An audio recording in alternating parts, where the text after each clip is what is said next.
So you'd think that while I'm on vacation in Kauai and it's a Sunday morning here in the islands and everything is, so peaceful and lovely that it would be odd that I would take that particular time to do a rant. But I can't help myself. You see, here's how I see it. If your opposition, let's call it the Republicans and the conservatives, has all the data, all the science, all the common sense, all the arguments on their side, and you are the progressives and the the leftists, and you're about to lose your grip on power. In fact, you've lost your grip on power. You don't have the presidency. You don't have the Supreme Court. You don't have either House of Congress, and it's looking grim for the future. When you're in that situation, you're getting down to some, difficult questions about survival. And what do human beings do when they're facing a threat to their survival? They either they flee, and some of those are that's happening. Some people are fleeing from the leftists and fleeing from progressivism or fleeing from traditional liberalism into being red pilled. But the other one is you fight.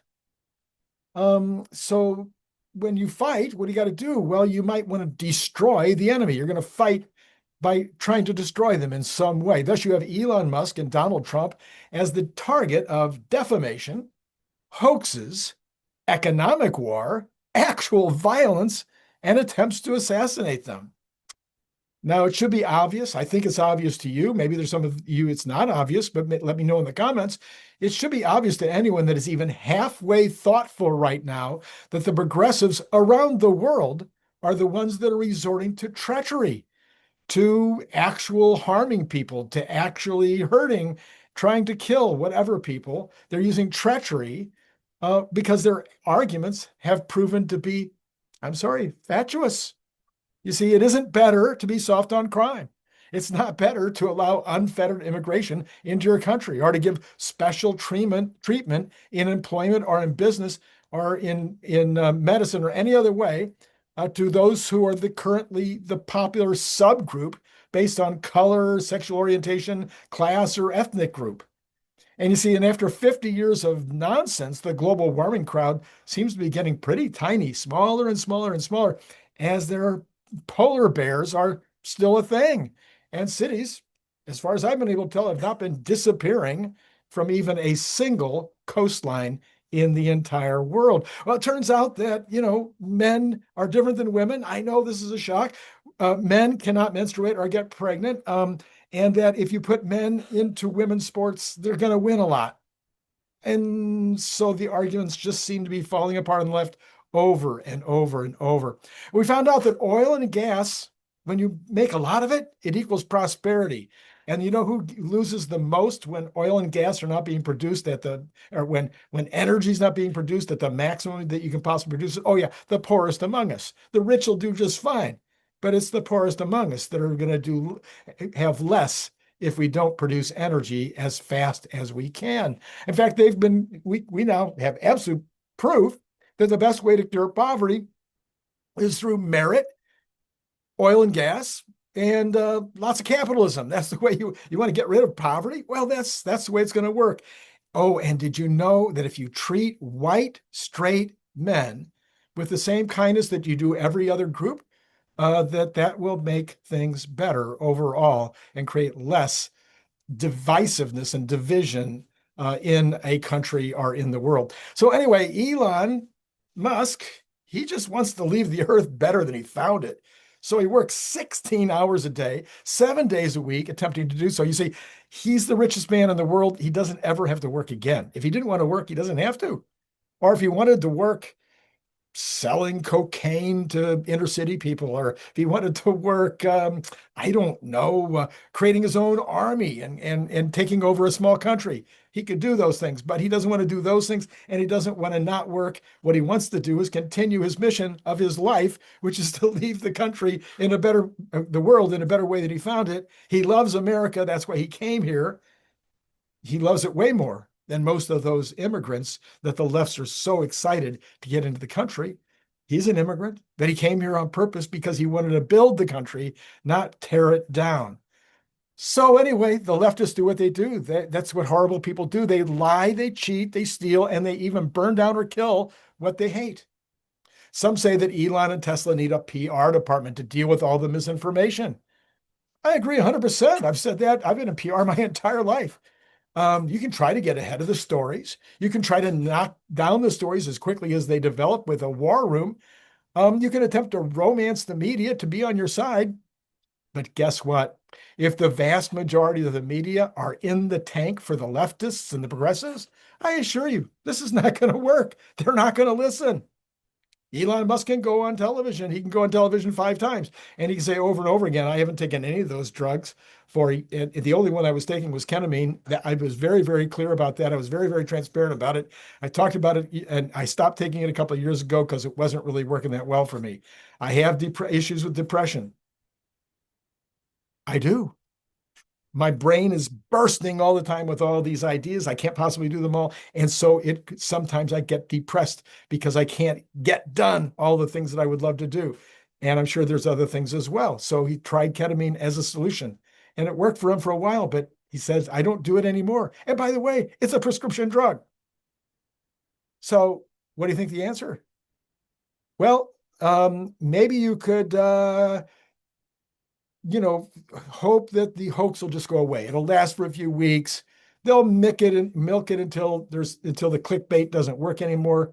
But the problem is they'll find a new hoax. Oh, like for instance, maybe they will compare Elon to Pol Pot, as some Republican, rhino, did this morning and say that 300,000 people have died due to the Doge cuts, and then extrapolated that into millions unless the cuts are restored. That would be a great new hoax.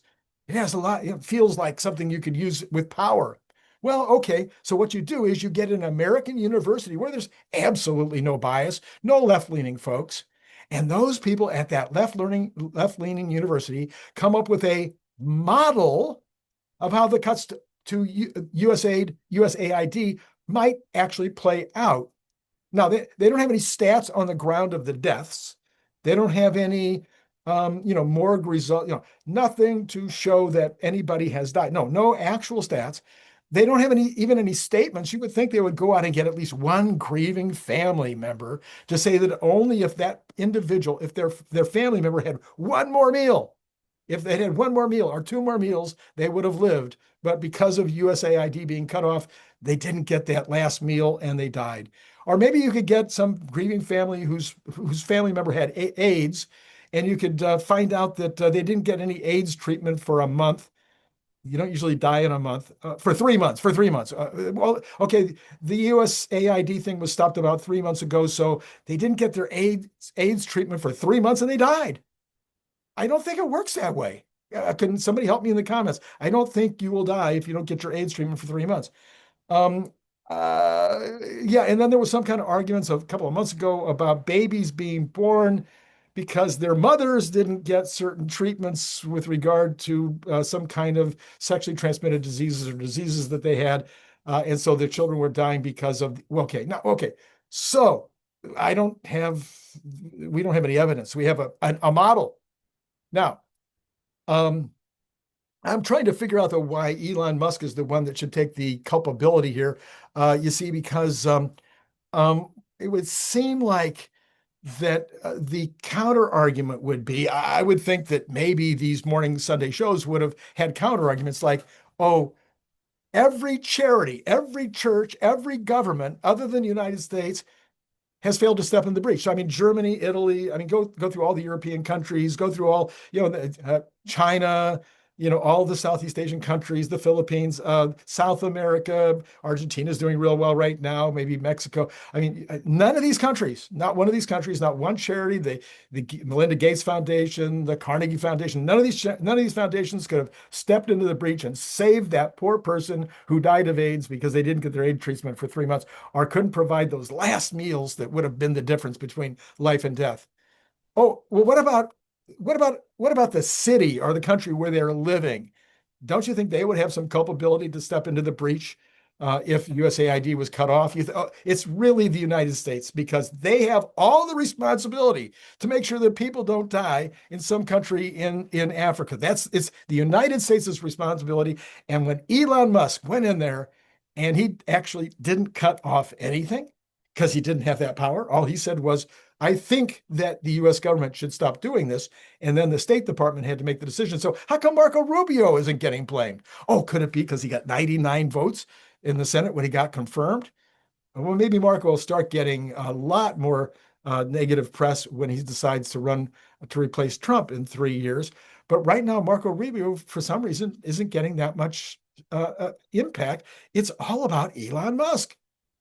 Well, I don't know. It seems to me there's a lot of blame to go around, but no, it's Elon. It's all on him. Elon Musk is the guy. He's Pol Pot. He's Mao. He is Stalin. He's some combination. I mean, that's what they say about Trump too. That's what they say about many, many individuals on the right. The leftists are always looking to us, you know, compare right wingers to these individuals who killed millions. Yeah, okay.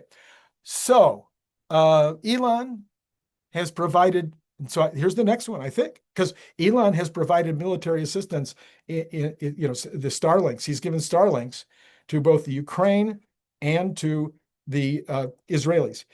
So shouldn't the New York Times be blaming him for the deaths in Gaza and in Russia? I mean, it makes about the same amount of sense. I mean, it actually makes a little more sense. So New York Times, there you go. There's your next nonsense. That's the next thing you could do if you want to, go after Elon. I've given it to you for free. I don't have answers to this. The hoaxes are just so ridiculous. The Russia hoax, the Charlottesville hoax, the Hunter Biden laptop hoax, the Biden is sharpest tack hoax. I mean, we can just keep going down the line. And yet people are still buying these newspapers. People are still believing what they're hearing on NPR.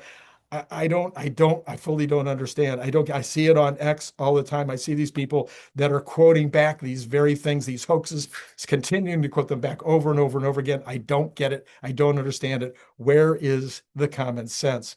Anyway, it just grieves me that these horrible liars are attempting to destroy an individual who seems wholeheartedly to want the best for humankind. Let me know what you think in the comments below. It's been great talking to you.